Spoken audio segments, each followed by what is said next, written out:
Mill deliberately infected my daughter with chickenpox. I can hardly type this out because thinking about it makes me so angry. Earlier this year my husband, 31M, and I decided to spend Christmas with his family for the first time since my daughter was born last September. Since they live 12 hours away, we decided to stay for a few weeks before Christmas so they could spend loads of time with Annie, 13 months. We arrived early like we planned and everything was great. I've had a few disagreements with my mother-in-law Trish, 56F, in the past over my parenting style. She criticized me for using disposable diapers, buying baby food from the supermarket and not raising Annie as an organic baby, but everything seemed great. After a day or two settling in, my husband and I decided to pick up a few gifts from a mall around an hour away before the last-minute rush kicked in. My father-in-law, 60M, tagged along. Trish said she was happy to take care of Annie. We got back a few hours later and Annie was down for a nap on a blanket I didn't recognize. Trish said one of her friends dropped by and gave it as an early Christmas gift. It looked pretty old/worn, but I figured one of her hippie friends was just recycling it. The next 2 weeks were fine,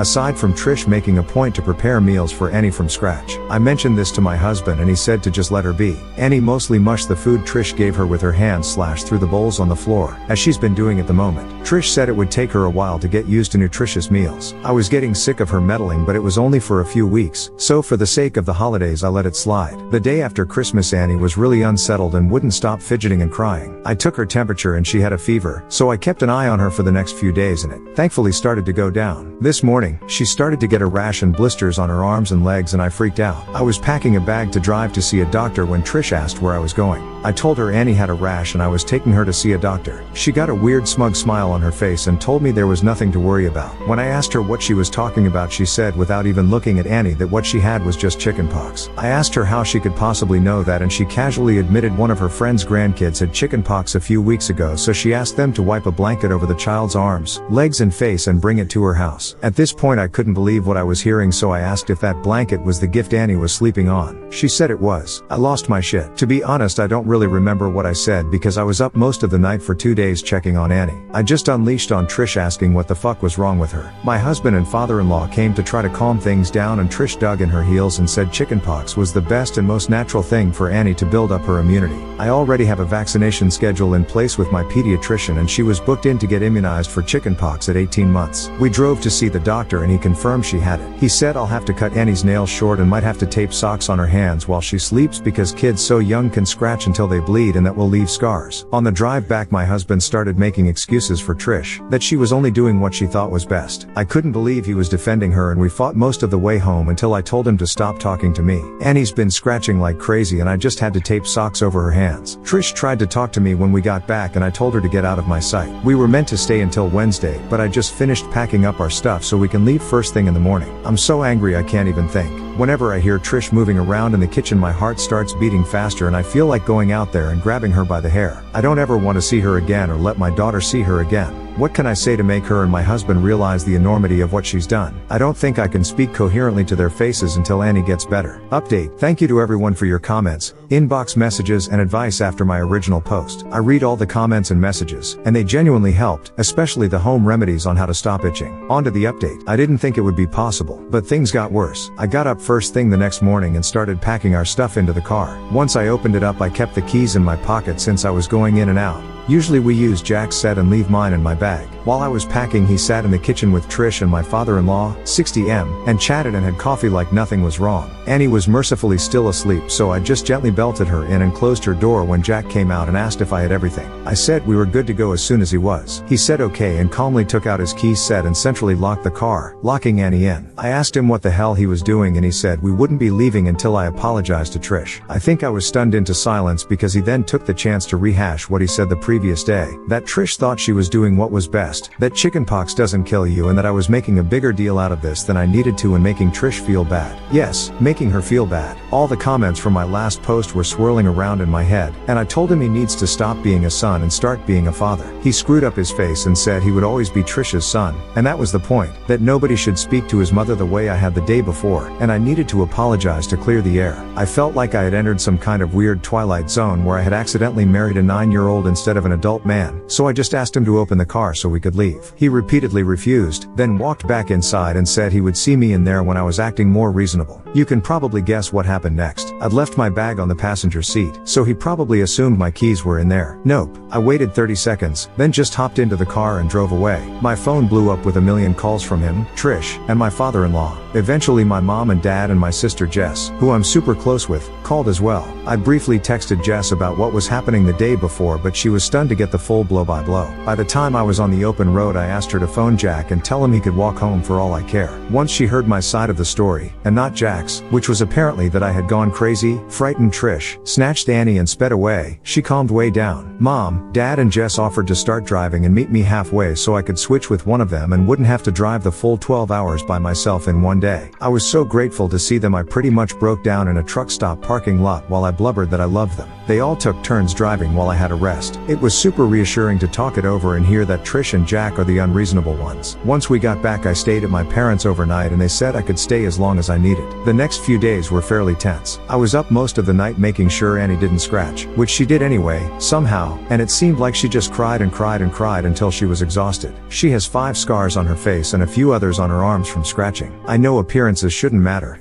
but I'm so angry her skin is marked for life now over some stupid bullshit. This whole thing is just something I never expected to happen. I answered one of Jack's calls only to have him start a rant that he didn't recognize this person I had become, so I hung up on him. He was due to come back for the start of the work year, which I wasn't looking forward to, but I figured we could make it work as long as Trish was 12 hours away. Then at like 11 p.m. one night I got a very short and formal text from father-in-law via Jack's phone, saying Trish had come down with shingles and was in the emergency room, that Jack was staying there to care for her, and that he would work from their house remotely once the year started back up. Jack's been there for the past few weeks tending to Mama's every whim. I'm sure she's put on an Oscar-worthy performance of having one foot in the grave. And according to Google it should be any day now that her painful, crusty pustules go gently into that sweet night. A few weeks ago I was honestly so tired and overwhelmed and in disbelief that I didn't know what to do. Now I'm back at home with people who actually care about me. I think I'm starting to realize how lucky I am to see the weird relationship with his mommy this early on. The fact that he cares more about Trish than his own daughter speaks volumes. When he eventually comes back, I think we'll have to have a serious talk about our future together.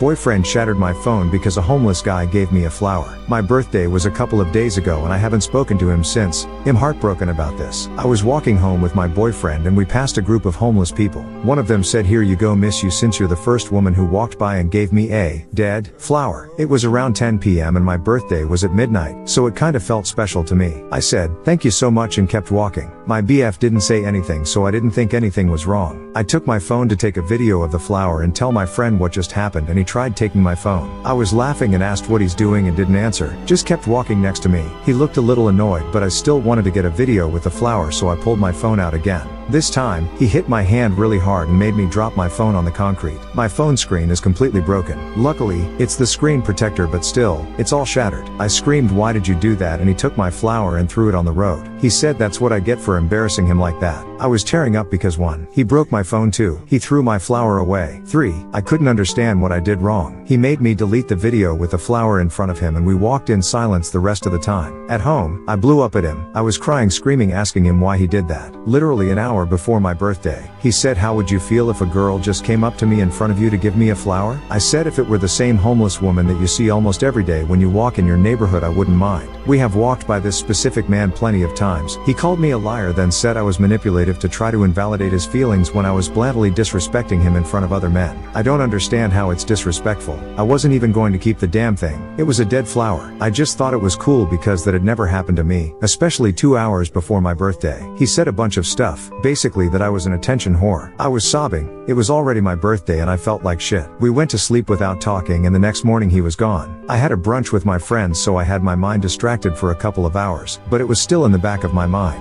I still don't know who's 100% in the wrong here. Maybe I shouldn't have accepted the flower, but I honestly saw it as an innocent thing. He still won't talk to me. Even his siblings wished me a happy birthday, but he hasn't yet. I don't know what to do. I don't want to lose my boyfriend over a flower. Update. Hi everyone. Thank you so much for all the help. I broke up with him. To be honest, I still love him and I'm trying to cut all communication, because I know that if he contacts me again, I'll most likely go back. I literally made a list of all the reasons why he sucks and I try to read it every time I want to text him lol. Here's the update. He surprised me with my favorite flowers and a letter. He wished me happy birthday and apologized for his reaction. He said he was being immature and it won't happen again. He said we should work on communicating each other's boundaries better. He also apologized for ghosting me for a few days. He said he just needed some time to cool down. Not going to lie, I just wanted my boyfriend back, so I accepted the apology under the condition that he will never do anything like that again. He swore on his life that he'll never make me cry ever again. I genuinely saw a shift in his personality. He was even better than when I first fell for him. Like one time, we were cuddling and talking about our relationship. He literally started crying while professing his love to me. He said that he knows that sometimes he gets frustrated over little things,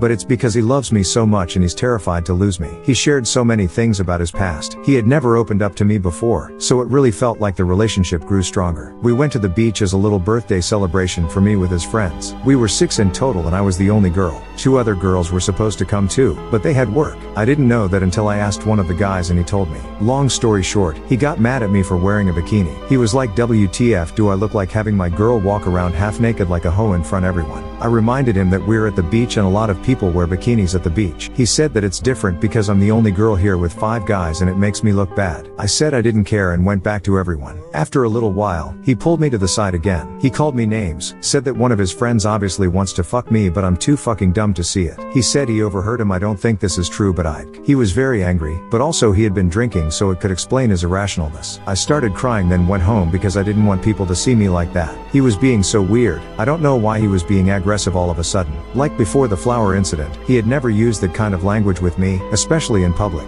He came over that night to talk about what happened. I was so hurt. I honestly thought we had grown closer. We both explained our side of the situation. I told him I wasn't trying to get anyone's attention by wearing a bikini and I can kind of understand his point of view. BC was a little uncomfortable too being the only girl there. He said I could have put my clothes back on but I had to stay in a bikini. He said I looked like a hoe waiting to get fucked when I was laying on my stomach tanning. I can't really remember what he said after that. I was just so hurt. We were going in circles, so we decided to just go to bed. He then tried to initiate sex which just pissed me off. I said no every time. I heard him say something about me being an annoying ass bitch under his breath and that was the last straw. I kicked him out and broke up with him. It wasn't easy. He was crying and screaming the whole time. He even punched a wall in my room. I was terrified. I never thought he could do that. We had never fought like that before. He finally left when I dialed 911 and threatened to call. I don't know why I still love him so much. I understand his reactions, knowing his past and what he's been through, and it's a lot, trust me. I know it's not an excuse, but it's still an explanation, right? Anyway, it's over now. Half of my stuff is still at his house. I don't even want to think about it right now. He's blocked. I am really trying to villainize him in my mind so I can move on, but it's hard when all I can think of is the amazing moments we shared. Like how he was crying in my arms telling me he loves me more than life. The day he asked me to be his girlfriend or the day he gave me a promise ring. Maybe I did go wrong somewhere. It's just so crazy to think that all of this could have been avoided if I hadn't accepted the flower. Also, I am very aware that I'm dumb for thinking that he could change so quick. I just wanted my boyfriend back. Thank you again everyone for the advice. Final update. Hey everyone, I think this is the final update on the situation. I'm ashamed to admit it, but I went back one more time. I know it was a stupid choice. It's hard to explain. It's like he has a hold on me. At first, it was just about the sex, nothing more. We didn't want to completely cut each other off, but I didn't want to officially get back together or start meeting new people, so we agreed this would be the best option. And for a while, it actually worked. After the 5th or 6th time, we decided to try getting back together but to do it right this time. I laid out my boundaries. No yelling, no cursing at me, no hitting, no going through my stuff, and being respectful. I made it clear that if he crossed any of these lines, I would leave him. I told him I wasn't his emotional punching bag and that just because he's been through a lot doesn't mean he can take it out on me, especially since I've never treated him that way. He agreed to everything and shared his own boundaries with me. No yelling, being respectful, modesty, and not going through his stuff. I also read some comments about how punching a wall can be the first step to punching someone, so I told him that could never happen again. He agreed and even booked a therapy appointment. He's really committed to self-improvement. Anger and impulsiveness are his only real issues. We both wanted this to work. Our anniversary is coming up, and I didn't want to break up right before it. Things were going fine until he sent me a TikTok of my post and accused me of exaggerating everything, basically calling me a liar. fire. I'm attaching some screenshots because to this day, I still don't understand why he was saying all that. I got mad and called him, and we ended up screaming at each other on the phone. I felt like he was making everything about himself again and dismissing my feelings because he was embarrassed. He came over with my stuff and broke up with me, insulting me the whole time. I didn't want things to end like that, so I asked him to stay and talk. Long story short, we ended up screaming at each other again, and he broke my MacBook. I'm so done. Luckily, I'm not going to school this semester, so I won't really need it, but he still broke it. Like what the fuck? I'm reading the book that was recommended to me, and it's hard to accept that my boyfriend is one of those people. I'm glad he broke up with me. I know he's not good for me. He hates me now, and it's for the best. I know he won't bother me again, and I have no reason to talk to him now that I have my stuff back. I'm still learning a lot, like what love bombing is. I didn't even know that's what he was doing. I know I'm naive, and that's why I want to stay single for a while. I don't want to end up in this situation again. Thank you to everyone, especially all the women, for sharing your stories, for helping me when I needed it.